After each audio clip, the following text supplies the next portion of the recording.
À présent, à l'émission, on vous présente une entrevue un peu inusitée. Une dame nous avait contacté à la TCBH pour nous parler d'un projet d'histoire de neige. Eh bien, aujourd'hui, plusieurs semaines après son premier contact, on la rencontre aujourd'hui pour nous parler de son projet, Histoire de neige, mais pas que. Donc, je cède la parole à Madame Sophie. Bonjour. Bonjour Marc-André, merci beaucoup. Ben, ça nous fait plaisir de vous recevoir. Vous nous disiez hors d'onde, c'est pas que Histoire de neige. Parlez-moi du projet en gros. Qu'est-ce que c'est? D'où ça part? Parfait. Alors, depuis un an, en fait, j'écris sur un site Internet qui s'appelle canadapaysdesopportunités.com. Donc, j'ai développé 3 volets dans ce site Internet-là. Le premier volet, en fait, moi qui aime le contexte industriel, puis le travail et tout ça, j'ai donc fait des entrevues avec des gens qui sont propriétaires d'entreprises, qui veulent décrire leurs entreprises.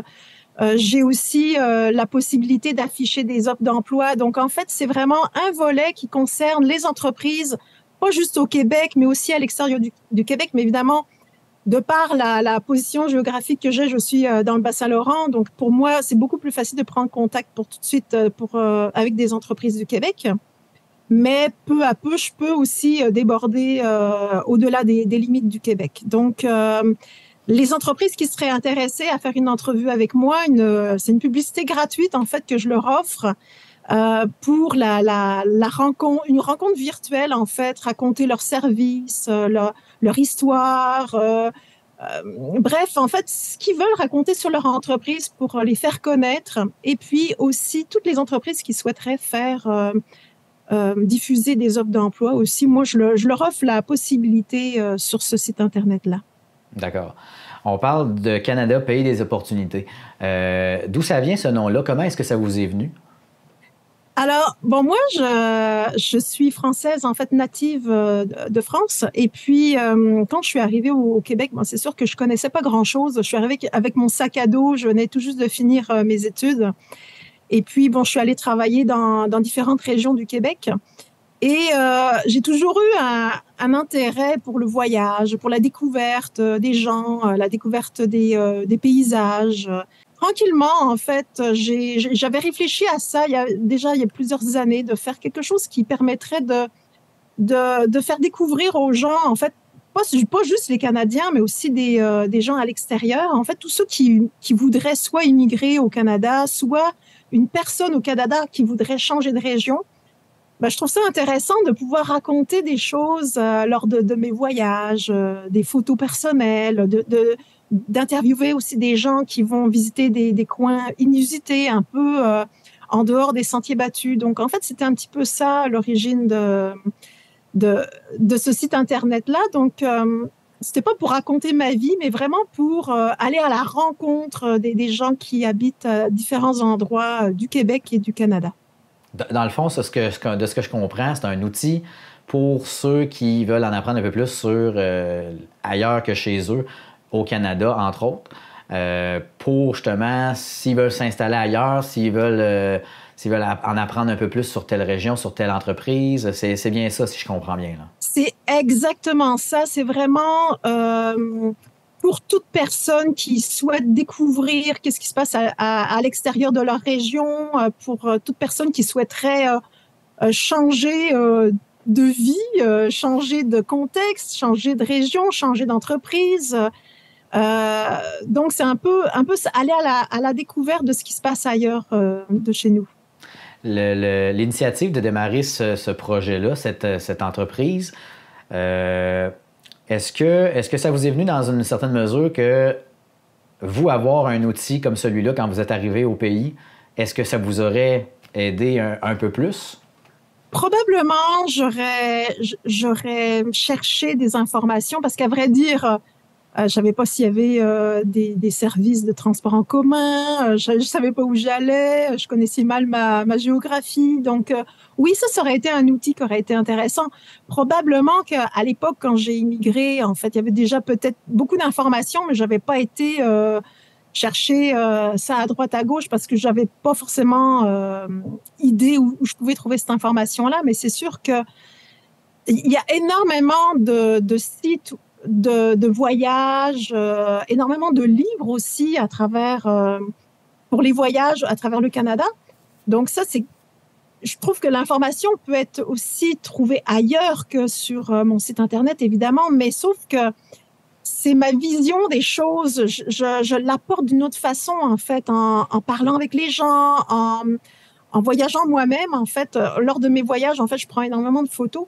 Donc, et puis, j'ai vraiment du plaisir à parler avec des gens qui veulent nous faire découvrir aussi leur voyage. Donc, en fait, c'est un peu ça. C'est ma personnalité que je mets dans ce site Internet. D'accord. Puis vous me disiez, là, un peu hors d'onde quand on a commencé, qu'il y avait plusieurs volets à ce projet. Est-ce que vous pouvez m'en parler un peu plus des autres volets? Oui, exactement. Alors, le premier volet, comme je disais, c'est vraiment les entreprises qui souhaitent se faire remarquer puis raconter leur histoire, les offres d'emploi qui veulent diffuser.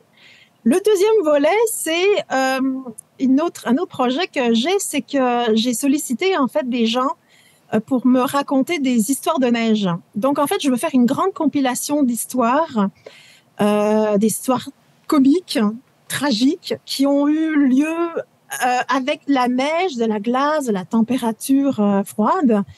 Et pour le moment, j'en ai quand même une bonne soixantaine. Et il y a vraiment des gens qui ont eu plaisir à me raconter leurs histoires. Je suis allée rencontrer des personnes âgées, des amis, des connaissances. Donc, en fait, j'ai déjà compilé donc quelques histoires, mais là, il m'en faut plus parce que mon but, c'est de faire un livre. Donc, est-ce que ça va être un livre virtuel ou ça va être un livre papier? Je ne sais pas encore. Mais bon, je dis comme ça à la rigolade, j'aimerais ça en avoir 1000. Mais sérieux, j'aimerais ça en avoir beaucoup. Donc, en fait, je sollicite tous ceux qui veulent me raconter leurs histoires. Ils peuvent rester dans l'anonymat, ça, j'ai aucun problème avec ça. Si la personne veut rester anonyme, c'est très facile en fait. Mais j'aimerais ça qu'ils prennent contact avec moi par courriel ou par Messenger pour que je puisse au moins avoir leur histoire. Et puis après ça, moi, je la réécris.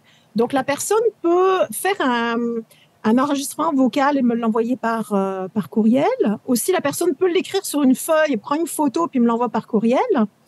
Ou bien par Messenger, c'est pareil, on peut fonctionner de la même manière. OK. Et puis, même si la personne fait un message vocal, en fait, en aucun cas, je diffuserai le vocal parce que mon but, c'est vraiment de faire un livre. Donc, moi, le vocal va me servir à réécrire l'histoire, en fait. Et le troisième volet de ce périple? Alors, le troisième volet, c'est le côté touristique. Donc, comme je disais un petit peu plus tôt, c'est que je vais détailler des endroits que je visite et puis je vais faire des entrevues avec des gens qui veulent me raconter leurs aventures de voyage, de rencontres avec d'autres. Puis, j'ai fait des entrevues aussi avec des personnes dans des villages assez reculés.